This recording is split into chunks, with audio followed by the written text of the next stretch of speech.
Hi, this is Oliver with Morgan Property Solutions. I'm out here today at a property in Orlando, and I wanted to talk to you about some exterior maintenance issues that we find at a lot of properties.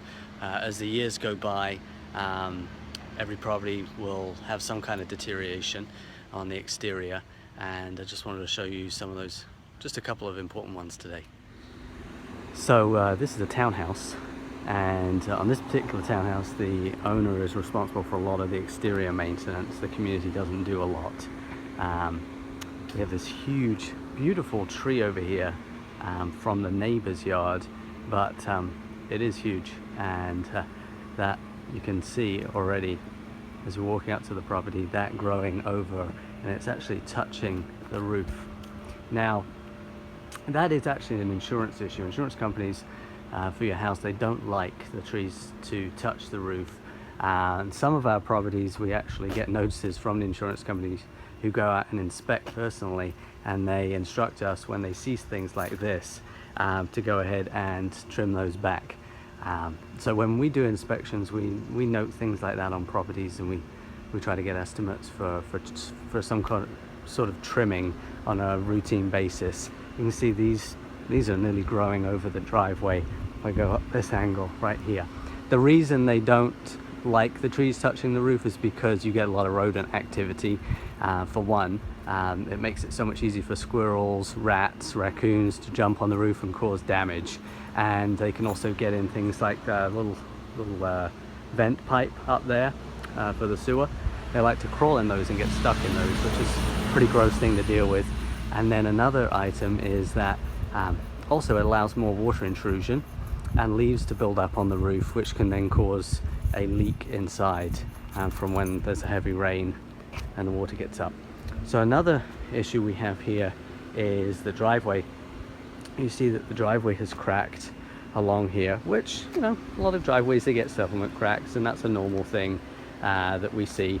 But this one particular has probably about a 3/4 to a 1-inch lip that's caused right there. It's sort of dipped down this way, and then this piece has dipped down towards us this way.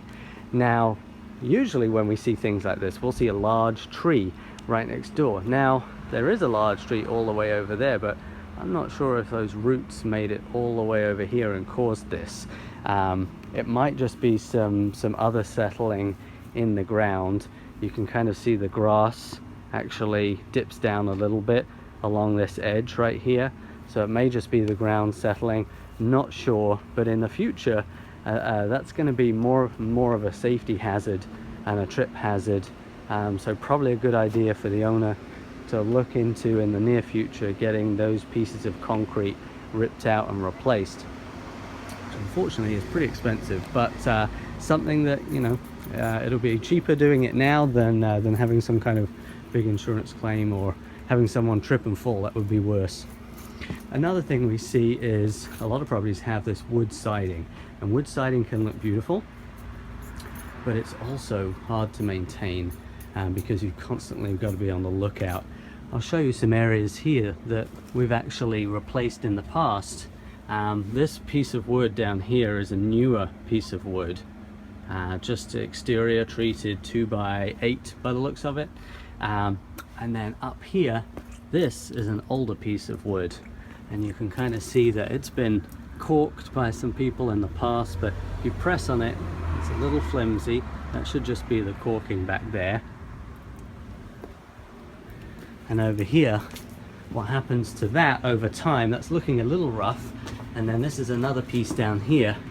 This is what happens to it. The water starts getting into that. This was actually only painted a couple of years ago, and it still has split open like this.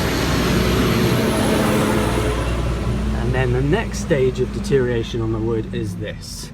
So after the water really gets in there, you can stick your finger right in there. It's all mushy like that. So that piece will need to be replaced. I mean, the best thing is to replace all of it, but you know, if you just wanted to go piece by piece, like this landlord, then you can just go ahead and do that piece by piece. Doesn't seem to be affecting any water intrusion into the property. It's just sort of more cosmetic on the outside, but it's something that needs to be treated.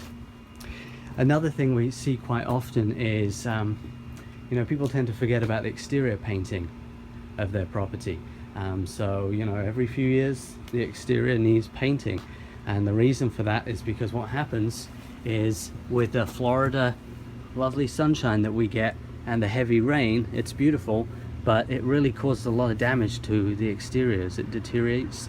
The paint will slowly fade away. You can see on my hand the paint comes off, it becomes chalky like that, and then what happens is, a lot of the time you'll get these settlement cracks in between the concrete block when you have concrete, and if you have wood, well, that's even worse. You're going to have to be a lot more on top of your paint when you have a wood structure. But this concrete can also allow water to intrude into the property as well, so it's something that you got to be careful. This is the exterior wall. This is just a flower bed, but the exterior wall, you have some settlement cracks in here and here. We've seen instances where just these little settlement cracks, they can actually allow water to seep inside the property and cause a flood. Believe it or not, it happens.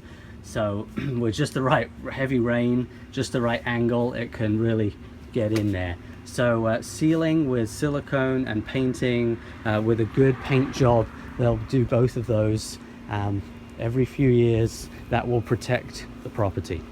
So those are just a couple of items I wanted to talk about that I saw today.